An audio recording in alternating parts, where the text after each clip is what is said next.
I'm in the upstairs of that barn, which I call the Gast House, Hawkland Gast House. And, rather than try to explain everything that you're looking at, this is kind of in honor of the new Facebook group that I created called Rough Carpentry. You're surrounded by rough carpentry. And tomorrow, John Soulnier is coming. He's a member of the group, a founding member, as a matter of fact. And he and I are going to work for a while. I just thought I'd show you a little bit. I'm up here actually looking for a long extension cord, which I can't imagine how I have misplaced it. It's bright green, weird looking. Bright green. How can you lose something like that? But anyway, while I'm walking around, here are the posts. The next posts that John and I are going to put in tomorrow. There's the pedestals or the foundations where they're going to go. And I expect that we'll have a floor at this level before the afternoon's over. I can't imagine that we won't because it just, rough carpentry of my kind goes so fast. But before he gets here, I hope to repair this floor, which I think I showed you before. I have the material outside those gates, those hurdles I call them, and here's the rest of the material, and I'll just lay it on here. Some of the rest of this stuff I have shown you. Where could that extension cord have gotten to? But in any case, I'm going to go down the ladder now and show you some of the things we've accomplished. Okay, I've come down the ladder, and here's some. What John did with me recently is we put up posts. We put up 1, 2, 3, 4 posts down here, and then going out the door 4, out here 5, and you see it is, that one isn't even carrying weight yet. I don't know if, yeah, you can see that. 5, and then 6. None of these new ones, these 6, are really carrying much weight.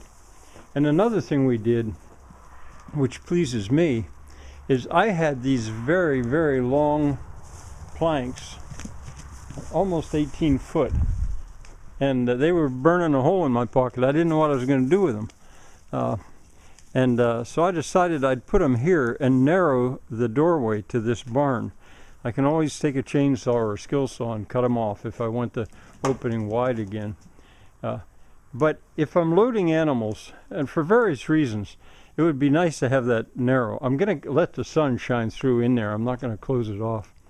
So part of our, he was here the other day, yesterday, and working on that with me. So that was part of what we did.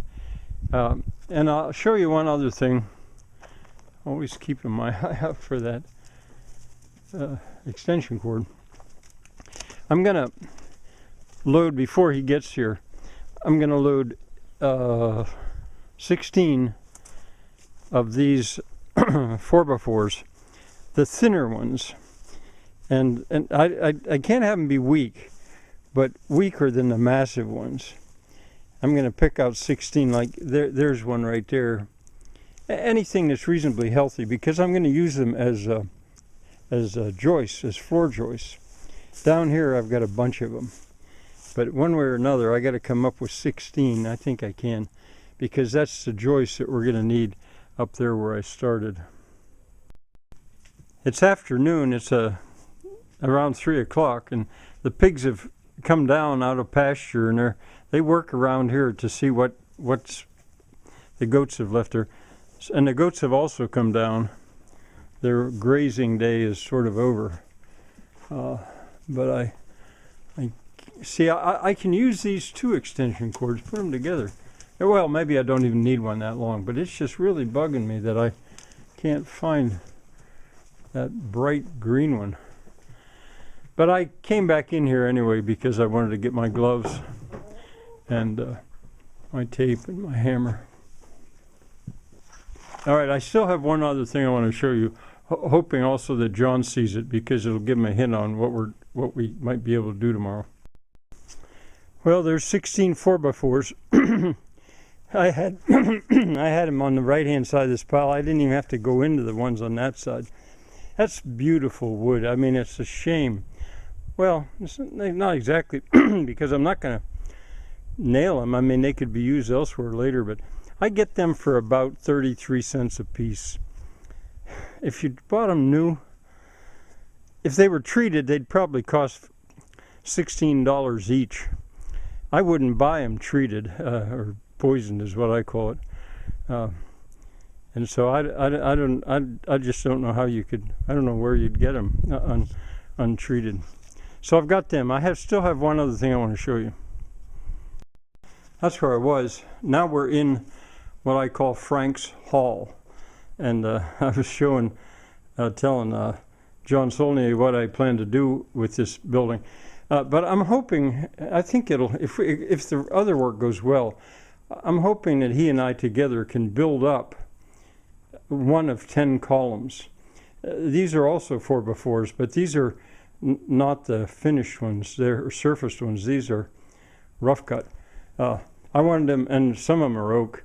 Well, they're going to go in here. I've explained about this elsewhere, in 10 places where those 10-inch blocks are, like one there, one there, one there. And I'm going to start with that one down there and see if we'll be nailing two together, and we have to splice it, so really take 3 for each one, so I'll need 30, but I have them.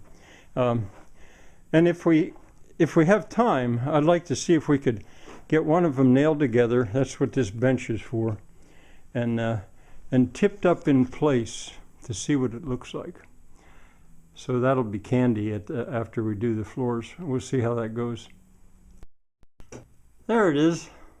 I put it inside where I wouldn't lose it, in here by the furnace and my chair and where I teach academic material. You can see where I did an overhand knot in it because it was broken, and then I spliced it. Kind of grown to like that thing. I found it. Bye for now.